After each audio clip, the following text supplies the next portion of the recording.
যদি আপনি বিপত্তারিণীর ব্রত পালন করে থাকেন তাহলে মনোযোগ দিয়ে ভিডিওটা শুনবেন। যদি 1 বছর বিপত্তারিণীর ব্রত পালন করে না করে থাকেন তাহলে কিন্তু খুব বিপদ।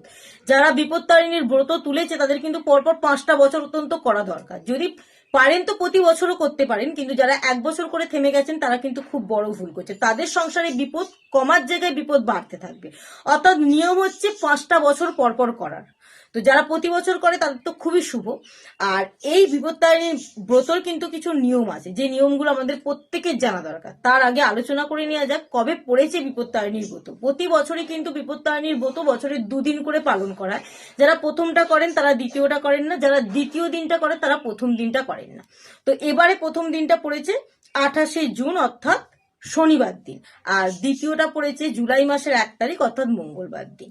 বিপত্তারিণী ব্রতর আগের দিন কিন্তু যে বিপত্তারিণী ব্রত পালন করবেন তাকে কিন্তু নিরামিষ খাবার খেতে হবে।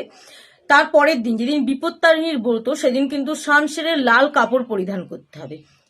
এই দিন কিন্তু কারোর সাথে ঝগড়া, বিবাদ, অশান্তি, গন্ডগোল, কারোর নামে নিন্দে করা এটা কিন্তু করা উচিতই নয়। এই দিন কোনো অবলা প্রাণী দেখলেই তাকে কিন্তু খাওয়াতে হবে, অর্থাৎ আপনার সামর্থ্য অনুযায়ী আপনি কিন্তু খাওয়াবেন, এটা কিন্তু নিয়ম। এছাড়াও কিন্তু আপনার বাড়িতে যদি কোনো ভিখারি আসে তাকে কিন্তু দান করতে ভুলবেন না, আপনার সামর্থ্য অনুযায়ী দান করবেন। বিপত্তারিণীর ব্রত যে মহিলা পালন করবেন তার স্বামীকে সেই দিন অর্থাৎ ব্রতর দিন কিন্তু নুন খেতে দেবেন না, যে পালন করবেন তার স্বামীকে। এই দিন যখন নৈবেদ্য করবেন 13 রকমের জিনিস কিন্তু দিতে হবে। তবে মনে রাখবেন যে ফল দেবেন সেই ফলের কিন্তু প্রসাদ একটা খেয়ে উপোসটা ভাঙবেন এবং শেষে কিন্তু বিপত্তারিণীর মন্ত্র পাঠ করবেন, এতে কিন্তু খুব শুভ ফল পাওয়া যায়। তো কেমন লাগলো ভিডিওটা কমেন্টে জানাবেন, ভালো লাগলে ভিডিওটা লাইক, কমেন্ট, শেয়ার দিতে ভুলবেন না।